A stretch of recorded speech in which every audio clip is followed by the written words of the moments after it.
Romans chapter 3 begins with Paul addressing the advantage of being a Jew and the profit of circumcision. He explains that their chief benefit is that they were entrusted with the oracles of God. Yet, though some did not believe, their unbelief does not nullify the faithfulness of God. Paul emphasizes that God remains true, though every man a liar, and that God's righteousness shines even more clearly when contrasted with human sin. Still, this does not excuse sin, for God will judge the world in righteousness. Paul then asks whether Jews are better than Gentiles, and he answers that both are under sin. He cites several passages from the Psalms and Isaiah, declaring that none are righteous, none understand, and none seek after God. Their throats, tongues, and lips are full of deceit and cursing, their feet are swift to shed blood, destruction and misery are in their ways, and the fear of God is not before their eyes. These scriptures confirm that the whole world is guilty before God and that no one will be justified by the deeds of the law, for the law only gives knowledge of sin. The chapter turns to the heart of the gospel. The righteousness of God apart from the law is revealed, being witnessed by the law and the prophets. This righteousness comes by faith in Jesus Christ to all who believe, for there is no difference between Jew and Gentile. All have sinned and come short of the glory of God, but are justified freely by His grace through the redemption that is in Christ Jesus. God set forth Jesus as a propitiation through faith in His blood, to declare His righteousness for the remission of sins that are past, and to demonstrate His justice and mercy. Paul concludes that boasting is excluded, since justification is not by the works of the law but by faith. A person is justified by faith without the deeds of the law, showing that God is the God of both Jews and Gentiles. The law is not made void through faith, rather, faith establishes the law by pointing to its true fulfillment in Christ. Romans chapter 3 thus lays the foundation for the doctrine of justification by faith, highlighting both humanity's universal sinfulness and God's gracious provision of salvation in Jesus Christ. Let's now read Romans chapter 3. What advantage then hath the Jew? Or what profit is there of circumcision? Much every way, chiefly, because that unto them were committed the oracles of God. For what if some did not believe? Shall their unbelief make the faith of God without effect? God forbid. Yea, let God be true, but every man a liar, as it is written, that thou mightest be justified in thy sayings, and mightest overcome when thou art judged.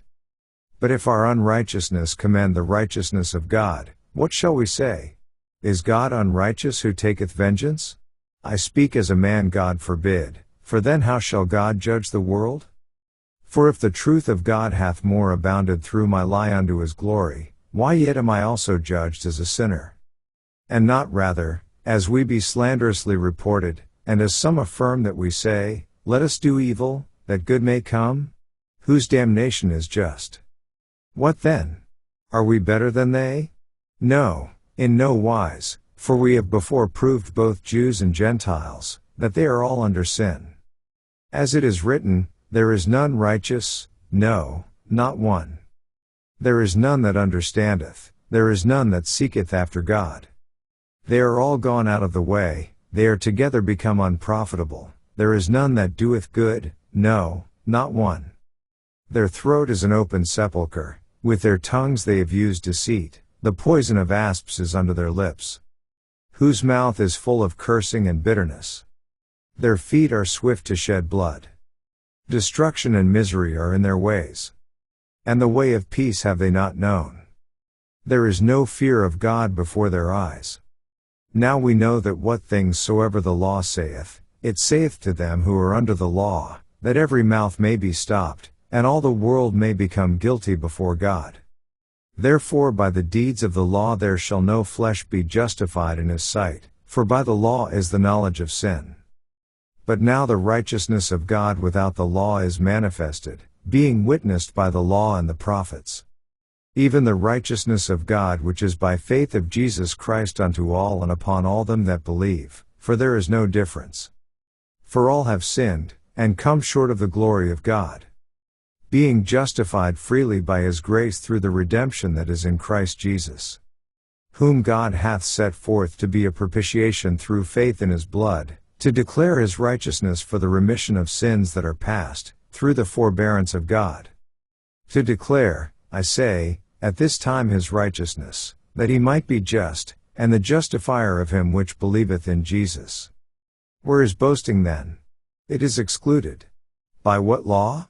Of works? Nay, but by the law of faith. Therefore we conclude that a man is justified by faith without the deeds of the law. Is he the God of the Jews only? Is he not also of the Gentiles? Yes, of the Gentiles also, seeing it is one God, which shall justify the circumcision by faith, and uncircumcision through faith. Do we then make void the law through faith? God forbid, yea, we establish the law. This ends our reading of Romans chapter 3.